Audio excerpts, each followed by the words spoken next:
Good morning, beautiful. It's still dark outside, but I woke up at 6 this morning. I'm cooking with a lot of topics right now because I'm going through a huge transformation.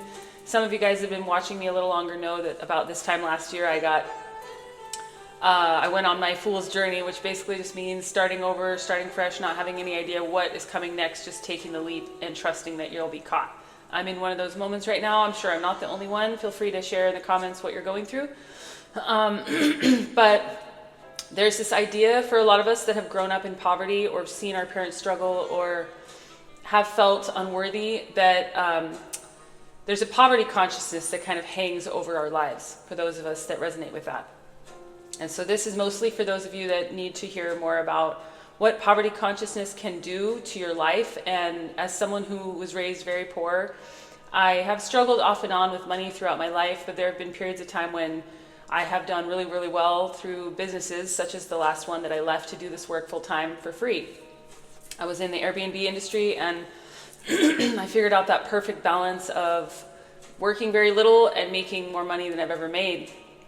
But unfortunately, I was asked to leave that work to do this full time. And so there's been this huge growing pain, all these growing pains of shedding that old life, that old version of me, shedding the version of me that had everything I needed and wanted in order to do this for free, but also trusting that I'm going to be caught, because when we project an energy of need or lack, it's kind of like we send out a radar to the universe saying that we are inviting more of that energy in. And even if that's not our intention, it's the frequency that we vibrate at that is calling in what we see in our lives. So we have to be really mindful of where we let our mind go. And a lot of times the fear isn't even ours. Sometimes it's other people's projections, other people's fear that we're not going to make it, or that, that we're not good enough. Other people's, projections. Sometimes it's not fear that we won't make it. It's assumptions that we won't. Other people looking in on our lives and making judgments and projecting their negative energy. And we, willingly or not, knowingly or not, oftentimes we take that on. and oftentimes we think it's our own. So just remember that poverty consciousness is just that. It's a state of mind. It's not an actual reality unless we allow it to be our reality. I have worked so hard over the past decade and a half, I would say, to undo a lot of the poverty consciousness mentality that I was raised in. When you're raised on food stamps and government assistance and you get made fun of for being poor, excuse me, and you just feel like you don't have what you need, you're watching people struggle, you kind of assume that you're going to go out into the world and repeat the same exact thing that you saw in your home. And being a high school dropout, especially, there's not this idea when you go to school to get a degree. I think oftentimes there's a little bit of an expectation that, the world's going to give you something for that. And so that changes your mentality around poverty. I have this thing and it's going to change that story. And so it does. But it actually really doesn't have as much to do with that degree than a lot of people might think. And especially if you're in an industry that doesn't require anything like that. Most of the things I have done, I have made up. I am a high school dropout. I did go back and get my GED miraculously 2 years later. Somehow I passed, even though I had been heavily steeped in drugs and alcohol and just completely self-destructing. And somehow I think my soul just kind of pushed me back there to do that. So I am grateful. But everything I have is self-made. Everything I've done has come from nothing. And I'm really, really working hard to elevate. I'm going to cry. It's not an easy journey to reinvent yourself so many times over again and to continuously fight for something you believe in. And I know now that I'm not just doing it for me, I'm doing it for all of you beautiful people, whether you just discovered me today or you've been watching me for years. Part of my job is to lead by example, by sharing the journey, the hard things. And these tears are a lot of different things. It's overwhelm, it's fear, it's excitement, it's courage, it's everything. It's just the feeling of having so many things bubbling to the surface at once that you just have to release them. I'm a painter, and I just started painting for the first time in a little while, and it's opening all these new channels within me.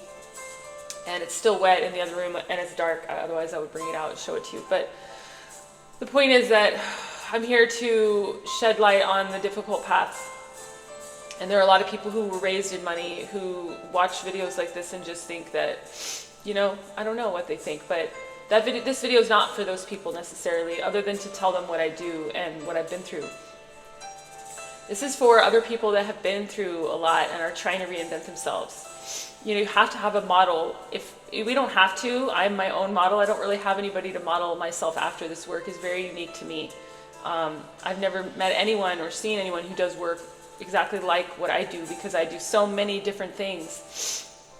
But I'm trying to model a new way of living. I'm trying to show people that dropped out of school, that everybody gave up on, people that assumed that you would never become anything because, you came from a bad family, or you were in the system, or, you dropped out of school, or you were just a disappointment to a lot of people, and they just sort of wrote you off.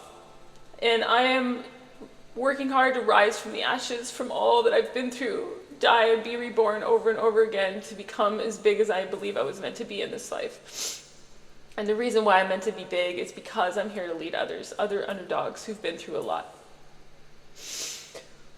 So this is me telling you that you're not alone.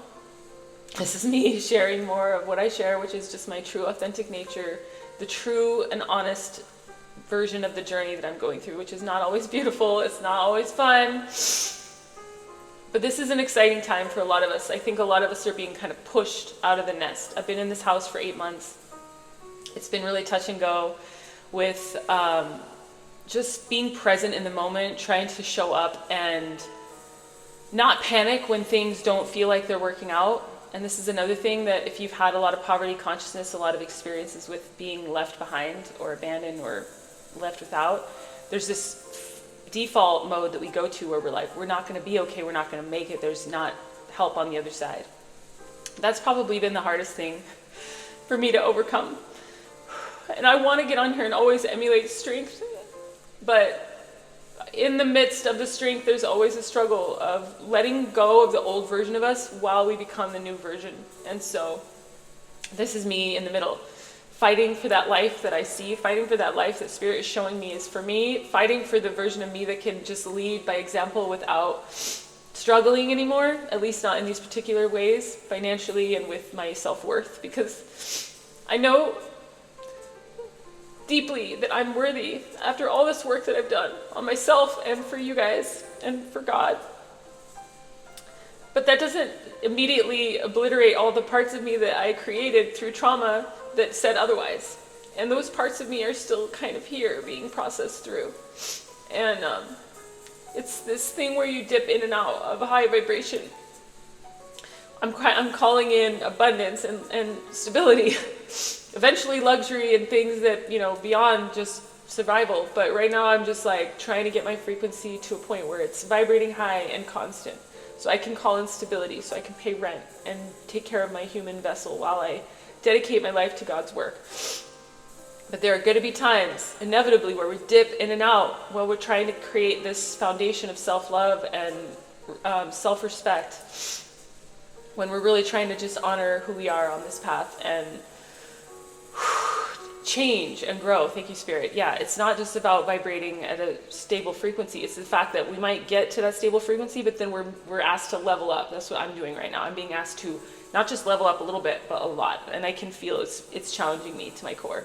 Starting this crowdfunding campaign is one of the hardest things I've done, because it's forcing me to talk about myself in different ways. It's forcing me to own my power in different ways, to ask for what I need. It's not easy. And this isn't a video about asking for help, but I am also letting you know that I do need you guys' assistance. If this work has been guiding you for years, like some of you say, if this work is keeping you sane and keeping you on track, like some of you tell me, please consider contributing so that I can pay my rent and survive, because so often when we're faced with a wall, there's this part of ourselves that wants to turn back, to give up.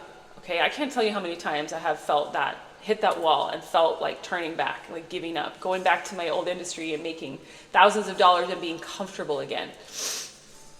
I do this so that you know that the struggle, that it's not always easy, that there is a struggle oftentimes to reinvent yourself. Oftentimes there is going to be some kind of fight or battle within you, and it's really just the fight against your ego and the darkness that is trying to keep you stuck in. I'm here to represent for all of us, not just for me. This journey isn't about me. If it was about me, I would still be doing my old industry. I would be stable. I'd be more than stable. I'd be abundant and luxurious right now. And that is exactly where I want to get so that I can continue being an overflowing cup for all of you beautiful people. So I am going to shout it out. Please contribute if you can, if you feel called, if you love my work, or if you're just discovering me and you feel an energetic pull from spirit to contribute. Just know that it's not in vain. I'm not, I would never, ever, ever put myself out there asking for that kind of help if I didn't, need it, if I couldn't use it towards something really amazing, which taking care of myself so I can do this work and take care of the collective is amazing. Eventually, I want to have enough money to pour into all the ideas and projects and channeled ideas that are coming in, because I have so many things that are bubbling over. But when you're just at survival mode, it's kind of hard to get a leg up. And I just took all my services off my website just after Christmas. I was guided to. So it got a lot scarier, I should say, in that there isn't this kind of fallback that there was before. And so my fallback is God. My fallback, 1111, thank you, Spirit, is this beautiful collective that I serve so devotedly. So please consider contributing in whatever way makes sense for you, even if it's just $1, even if it's just to say thank you, like, comment, share, subscribe, follow. But either way, just know that you're not the only one struggling or being asked to reinvent themselves. You're not the only one putting themselves out there if you're sharing your content and sharing your vulnerable heart and soul. I fucking love you. Keep going. You're amazing. Happy New Year.